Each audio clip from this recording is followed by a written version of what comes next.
Assalamualaikum warahmatullahi wabarakatuh. Perkenalkan, saya Dr. Yanti Trianita, SIKOM MM, dosen tetap Prodi S1 Ilmu Komunikasi Universitas Gunadarma. Pada kesempatan kali ini, saya akan menyampaikan mata kuliah yang saya ampu, yaitu Social Network Analysis atau SNA.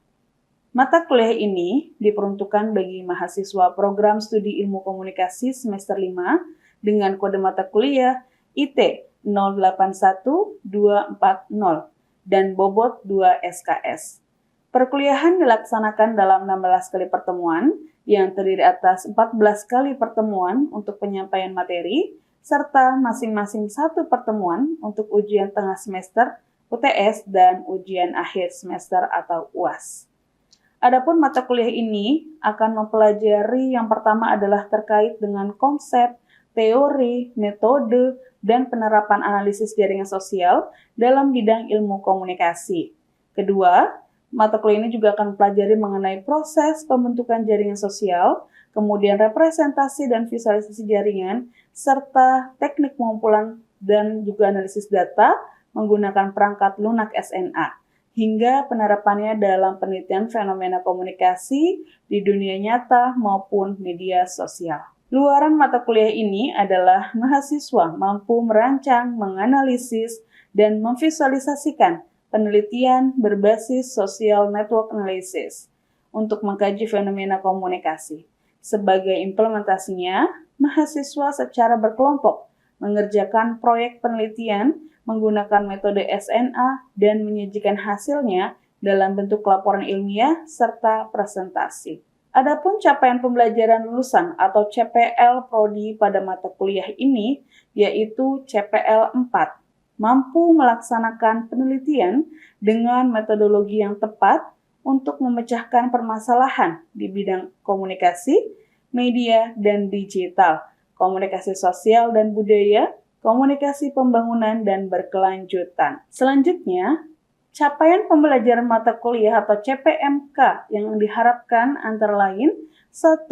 Mahasiswa mampu memahami, membedakan, dan menjelaskan paradigma, pendekatan, desain, teknik pengumpulan data, dan teknik analisis dalam penelitian komunikasi, baik secara kualitatif maupun kuantitatif. 2. Mahasiswa mampu merancang, melaksanakan, menganalisis, menafsirkan, dan menyajikan penelitian ilmiah di bidang komunikasi media, digital, sosial budaya, atau pembangunan dengan menggunakan metodologi dari perangkat analisis yang tepat. Adapun proses pembelajaran yang dilaksanakan dalam perkuliahan ini adalah melalui 3 metode, yaitu luring, daring, dan blended learning. Pembelajaran luring dilakukan secara tatap muka di kelas, sedangkan pembelajaran daring dilaksanakan melalui platform Zoom atau Google Meet. Adapun metode blended learning mengkombinasikan pembelajaran tatap muka dengan pembelajaran berbasis daring, di mana mahasiswa mengakses materi perkuliahan serta mengerjakan kuis melalui virtual class Universitas Gunadarma yang dapat diakses pada laman fiklas.gunadarma.ac.id. Sistem penilaian mata kuliah yang saya terapkan di dalam perkuliahan ini terdiri atas ada asesmen formatif dan asesmen sumatif. Asesmen formatif meliputi tugas individu maupun kelompok, kuis, serta penilaian sikap dan keterampilan yang mengacu pada rencana pembelajaran semester atau RPS. Sementara itu, asesmen sumatif dilaksanakan melalui penilaian akhir yang terdiri atas ujian tengah semester atau UTS dan ujian akhir semester atau UAS. Baik, berikut adalah video pembelajaran mata kuliah Social Network Analysis pada pertemuan ketiga dengan materi studi empiris jaringan sosial. Mari kita simak bersama. Assalamualaikum warahmatullahi wabarakatuh. Selamat pagi semuanya. Pagi. Apa kabar? Alhamdulillah. Oke, sehat semuanya. Alhamdulillah. Baik, hari ini ya kita masuk di minggu pertemuan ketiga dan hari ini kita akan membahas mengenai studi empiris jaringan ya. Jadi materi ini adalah materi yang ketiga terkait dengan studi empiris jaringan. Ada apa aja yang akan kita pelajari? Pertama adalah mengenai studi empiris jaringan itu sendiri, kemudian yang kedua terkait dengan bentuk model representasi dari SMA, dan yang ketiga kita dapat pelajari mengenai model dari pembentukan jaring sosial ya. Oke, yang pertama studi empiris jaringan. Nah di sini sekumpulan titik yang dihubungkan dengan garis ya. Titik itu di bahasa atau Inggrisnya disebutnya sebagai node. Jadi kalau kita gambarkan titik ya, titik ini kemudian dihubungkan dengan garis. Nah ini disebutnya adalah sebagai node dan garis ini disebut sebagai apa? Garisnya disebut sebagai edge ya. Nah di dalam jaringan itu ada namanya jaringan buatan manusia, seperti ada jaringan fisik, non fisik, dan juga ada jaringan sosial ya. Baik, berikutnya ya oke. Yang pertama ada jaringan fisik. Jaringan fisik itu merupakan jaringan yang terhubung secara fisik. Contohnya misalnya ada jaringan internet, jaringan listrik, dan juga jaringan transportasi. Jaringan internet itu menghubungkan semua komputer, server, dan juga perangkat keras lainnya yang jika direpresentasikan sebagai nodes di sini ya, kemudian perangkat seperti kabel, tembaga, dan lain sebagainya itu adalah merupakan sebagai edge-nya atau penghubungnya gitu. Jadi internet di dalam komputer itu ya tidak bisa langsung tiba-tiba ada muncul, tapi ada ada sebagai penghubungnya di sini. Di sini kalau kita lihat gambarnya gitu ya, ada tiga tingkatannya. Baik, berikutnya adalah jaringan yang kedua, misalnya jaringan listrik. Jaringan listrik pun sama gitu ya. Jadi listrik itu tidak bisa juga langsung nyala. Ada di sini kalau kita lihat dari gambar ini gitu ya, bahwa pembangkit tenaga listrik ini adalah direpresentasikan sebagai nodes-nya, dan kemudian kabel-kabel yang menghubungkan inilah disebut sebagai edge-nya gitu ya, sehingga listrik itu bisa tersalurkan ke semuanya sampai ke rumah-rumah, kantor-kantor, dan seterusnya. Berikutnya adalah yang ketiga, ada jaringan transportasi. Nah, jaringan transportasi juga sama di sini gitu ya. Jadi, misalnya contohnya jaringan jalan tol Trans Jawa. Nah, di sini ada percabangan-percabangan jalan ya yang ditunjukkan dengan di sini ya ada percabangan jalan. Direpresentasikan itu adalah sebagai node-nya, kemudian jalan tol ini adalah direpresentasikan sebagai edge-nya atau penghubungnya. Begitu juga dengan yang di jalan transportasi, jaringan transportasi udara domestik di Indonesia, ya, di mana bandara di sini adalah direpresentasikan sebagai nodes-nya dan juga rutenya itu adalah direpresentasikan sebagai edge-nya. Ya. Berikutnya jaringan sosial. Nah, jaringan sosial ini menggambarkan bahwa struktur dalam suatu situasi sosial di mana nodes ini adalah digambarkan sebagai aktor atau manusianya, gitu ya. Nah, kemudian edge-nya itu direpresentasikan sebagai interaksi sosial yang dilakukan oleh dua manusia, gitu ya. Nah, ada penelitian yang dilakukan oleh Jacob Moreno di mana Jacob melakukan penelitian itu ya di sini studi dalam pemetaan interaksi jaringan pertemanan antara anak sekolah berdasarkan jenis kelamin. Nah biasanya mungkin teman-teman itu juga merasakan gitu ya, ada pertemanan itu kayak misalnya jadi berdasarkan jenis kelamin, laki-laki mainnya sama laki-laki, perempuan mainnya sama perempuan, ya kan? Jadi kayak mungkin kita kayak merasa bahwa kita kan ngerasa sefrekuensi gitu ya, itu dengan jenis kelamin yang sama. Nah di sini berdasarkan grafik pada gambar ini gitu ya, bahwa sangat sedikit pertemanan yang terjadi antara anak laki-laki dan perempuan, karena memang tadi perempuan itu memang lebih cenderung dia menyukai temannya dengan perempuan juga lagi. Begitupun sebaliknya, laki-laki dengan laki-laki, tetapi tidak menutup kemungkinan itu juga nggak ada yang pertama laki dan perempuan, tidak gitu. Tetapi artinya dengan jenis kelamin yang berbeda pun banyak gitu ya. Meskipun kalau di dalam hasil penelitian itu menunjukkan bahwa dari jenis kelamin laki-laki dan perempuan yang berteman laki-laki ke perempuan itu hanya satu gitu ya. Artinya ada kok jenis laki-laki dan perempuan juga yang berteman, banyak bahkan gitu ya sebenarnya. Tapi dalam penelitian ini dibuktikan gitu ya, dari jenis kelamin laki-laki dan perempuan ini ada satu yang dia menjalin pertemanan gitu ya. Oke, sampai sini paham? Paham. Oke, berikutnya adalah masuk dalam jaringan sosial. Berikutnya kita masuk pada representasi model SMA. Nah, di sini akan kita pelajari adalah mengenai graf, edge list, dan juga matriksnya itu seperti apa, gitu ya. Oke. Baik, pertama, bagaimana sih proses pembentukan model jaring sosial? Nah, di sini ada graf. Graf itu umumnya digunakan untuk mewakili suatu jejaring, di mana jejaring sosial itu dapat dibentuk ketika terdapat entitas. Entitas itu siapa? Entitas ini bisa berupa manusia, bisa juga perusahaan, ataupun organisasi, gitu ya, yang berinteraksi dengan entitas lainnya dalam suatu lingkup sosial. Nah, di sini ada beberapa cara umum untuk kita bisa memformulasikan sebuah graf, gitu ya. Graf ini adalah supaya kita memudahkan dalam menginterpretasikan, gitu ya, dalam bentuk gambar. Di antaranya menggunakan edge list juga bisa, atau adjacency matrix. Kedua cara tersebut itu dapat digunakan untuk merepresentasikan jejaring sosial yang memiliki arah dan juga tidak memiliki arah, memiliki bobot dan tidak memiliki bobot. Nanti akan saya jelaskan satu-satu yang berarah dan tidak berarah, yang berbobot dan juga tidak berbobot, ya. Nah, pertama ada contoh di sini.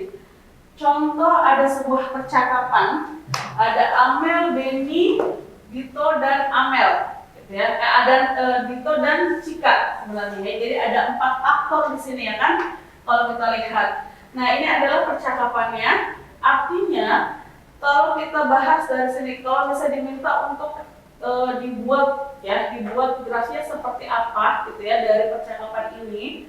Misalnya Amel mengatakan di sini, Benny, tolong kasih tahu Dito dan Cika untuk hadir rapat sore ini. Berarti dia berkomunikasi dengan siapa? Dengan Benny. Nah, kalau kita gambarkan, bentuknya adalah berarti di sini Amel ke Benny seperti ini. Maaf, kalau Ya. Benny atas. Oh iya, maksudnya ke sini. Benny, ini Cika, gitu ya. Oke, berikutnya adalah Benny ke siapa? Dito. Benny ngomong ke Dito, Dito, jangan lupa hadir rapat ya sore ini bareng Cika juga. Berarti kalau kita gambarkan Benny ke Dito arahnya. Benny ke Dito mana? Ke sini ya arahnya ya. Oke, ini adalah Dito. Kemudian Benny berkomunikasi dengan Cika. Di mana jangan lupa hadir rapat bareng Dito juga sore ini. Berarti kita gambarkan di sini Benny berkomunikasi dengan ini Benny ya ke Cika di sini. Oke. Berikutnya adalah siapa? Amel ke Cika. Dia ngomong ke Cika, si Benny udah ngabarin kan buat rapat sore ini hadir ya. Jadi di sini berarti Amel ke Cika. Ya. Nah, itu adalah gambar dari percakapan di sini. Sampai sini paham? Oke. Perlu teman-teman pahami bahwa ketika ada percakapan seperti ini kemudian diminta untuk merepresentasikan dalam bentuk gambarnya seperti apa, pastikan dia berkomunikasi dengan siapa. Karena kalau dilihat di sini kan memang ada 4 aktor nih, tapi ada juga yang tidak melakukan komunikasi. Dan siapa? Amel dengan Dito. Amel dan Dito. Gitu ya. Paham ya? Oke. Baik, berikutnya adalah kita masuk ke representasi jaring sosial menggunakan edge list dan adjacency matrix, ya. Nah, di sini yang pertama ada jejaringan tanpa arah dan tanpa bobot. Jadi tanpa arah tanpa bobot itu bedanya kenapa? Apa yang membedakan? Kalau tanpa arah tanpa bobot berarti tidak ada arah panah, gitu. Panah itu menunjukkan arah. Jadi ketika dia tidak ada arah panahnya, berarti kita katakan berarti dia tidak berarah. Dan bobot itu seperti apa? Bobot itu misalnya contohnya dalam bentuk angka, gitu ya. Di sini ada, kalau misalnya ada bobotnya itu biasanya sini ada angka-angkanya. Nanti kita akan bandingkan antara jaringan yang berarah dan berbobot sama yang tanpa bobot dan juga yang berbobot, gitu ya. Baik, kalau dilihat dari sini, nah ini adalah contoh gambarnya, gitu ya. Nah, di dalam gambar itu kemudian kita diminta untuk membuat edge list ini. Ya, dalam edge list Di sini dibentuk melalui data berjenis array dan tabel yang berisi pasangan nodes-nya. Nah, kalau teman-teman diminta untuk membuat tabelnya, berarti kan kita harus melihat bahwa siapa yang berkomunikasi dengan siapa, gitu ya. Berikutnya adalah matriksnya. Contoh matriksnya seperti apa? Ya, jadi matriksnya adalah seperti ini. Jadi teman-teman bisa lihat bahwa kalau misalnya dari gambar yang tadi ya, dari gambar percakapan tadi ya, di sini kita bisa lihat bahwa ketika nodes itu di sini adalah biasi matriks menampilkan keberadaan hubungan antara setiap node dengan node lainnya dalam satu jejaring. Apabila terdapat hubungan di antara dua nodes, maka pertemuan kolom dan baris antara dua nodes tersebut diberi nilai 1, gitu ya. Diberi nilai 1. Apabila tidak terdapat hubungan, maka diberikan nilai 0. Gitu. Nah, kalau dari berdasarkan gambar sebelumnya, misalnya kita lihat lagi di sini, berarti Amel sama Benny, ada kan? Ya. Kita bikin di sini. Amel sama Benny ada. Kita berikan skor 1. Gitu. Berikutnya siapa? Amel dengan Cika ada. Berdasarkan gambar sebelumnya ya, kita berikan skor 1. Amel sama Dito nggak ada, maka kita berikan skor 0. Ya, berdasarkan gambar. Benny dengan Amel ada, berikan skornya 1.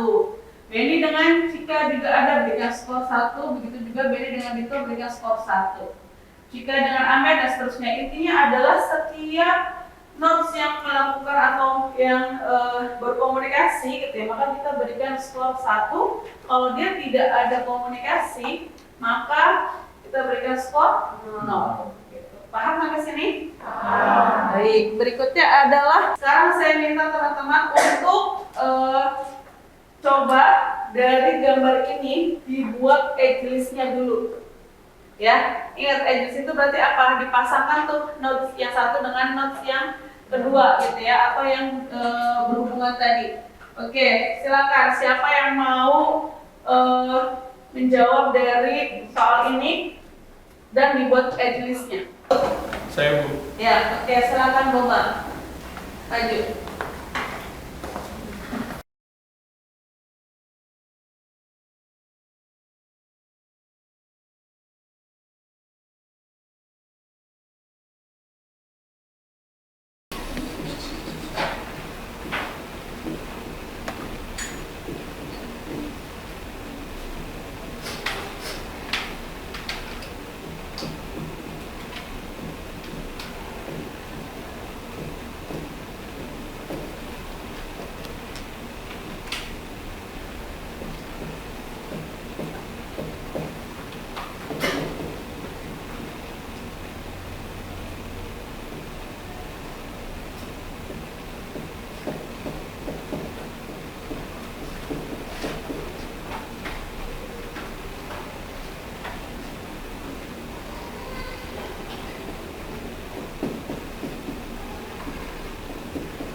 menginterpretasikan gambar ini gitu kan dengan edge list itu disesuaikan dia arah panahnya kemana gitu ya. Jadi kalau dilihat dari gambar ini edge listnya adalah seperti ini. Berikutnya silakan siapa yang mau maju untuk membuat matriks dari edge list yang sudah dibuat. Saya Bu. Ya silakan Nadia maju. Silakan Nadia dibikin matriksnya di bawah aja situ ya, di bawah edge list.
Ya, baik, terima kasih Nadia. Oke, kita cek sama-sama ya. Ini matriks yang dibuat oleh Nadia. Dari gambar ini, ya, kalau kita lihat gitu ya, berdasarkan dari gambarnya, lihat di sini kalau kita bilang Amel sama Beni ada? Ada. Maka di sini satu betul ya. Kemudian Amel dengan Cika ada ya. Oke, kita berikan skor 1 di situ. Nah, kemudian Amel dengan itu ada nggak? Tidak ada, maka kita berikan skor 0. Oke, Beni dengan Amel ada nggak? Tidak ada. Beni dengan Amel harusnya diberikan skor 0. Oke, berikutnya dengan Beni dengan siapa? Beni dengan Cika ada nggak? Ada, maka kita berikan skor 1. Berikutnya, terus Beni dengan Dito ada juga, kita berikan skor 1. Cika, selanjutnya Cika ada nggak komunikasi dengan Amel?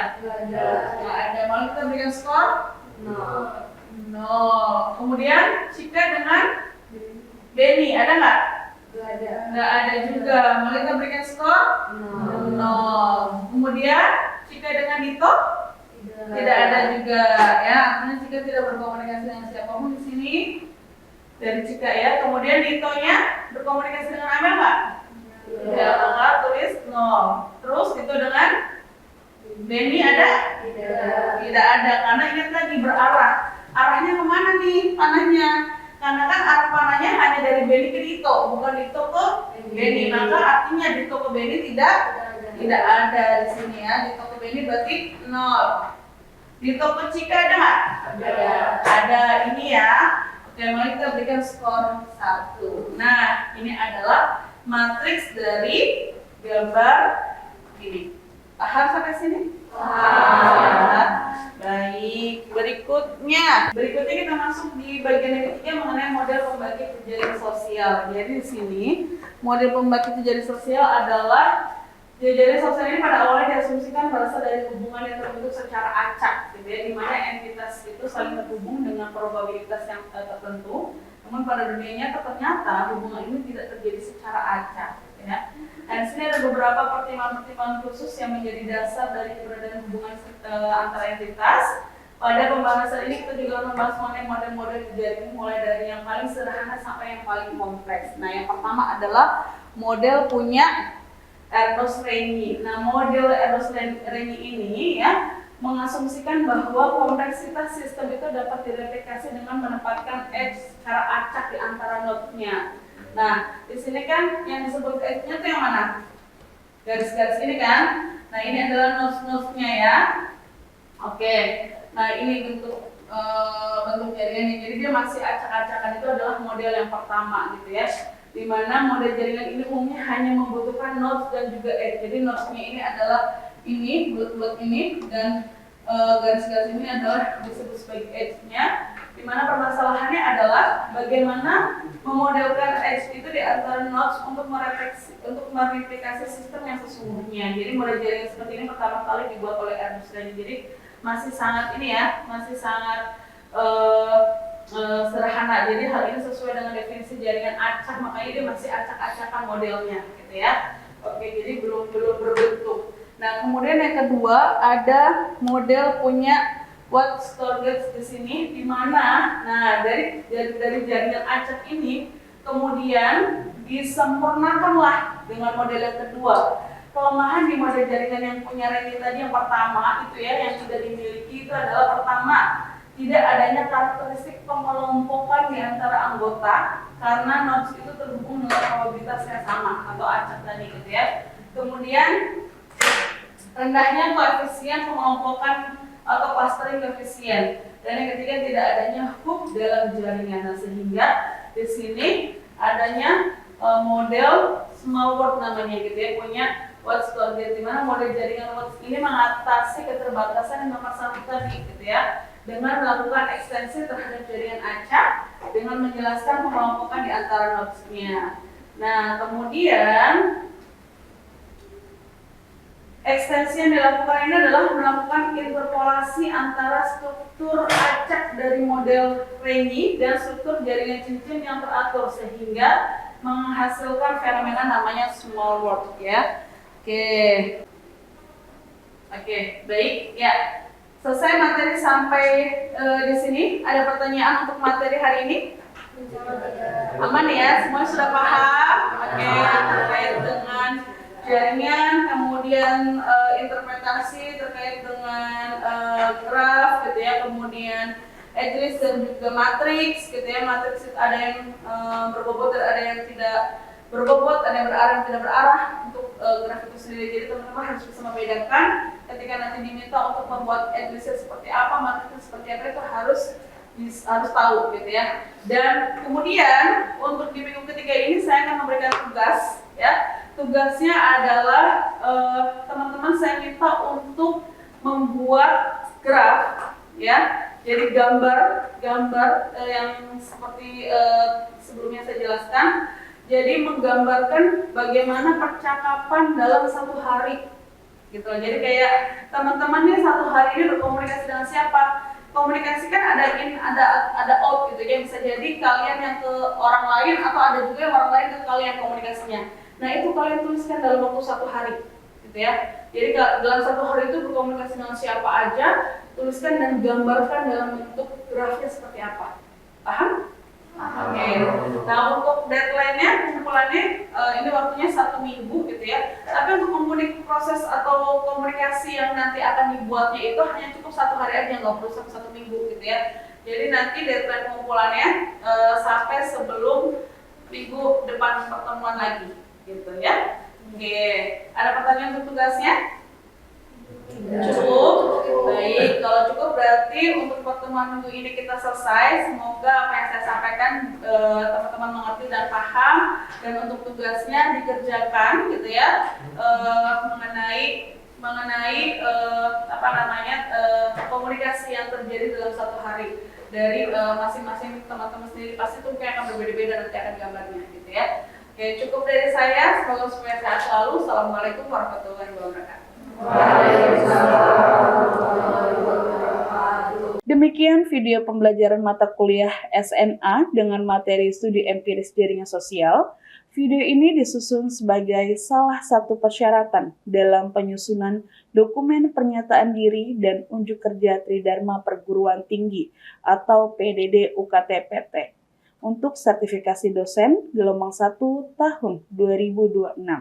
Semoga video ini dapat menjadi salah satu bahan pertimbangan dalam proses penilaian sertifikasi dosen. Demikian yang dapat saya sampaikan. Atas perhatian dan kesediaan Bapak Ibu untuk menyaksikan video ini, saya ucapkan terima kasih. Wassalamualaikum warahmatullahi wabarakatuh.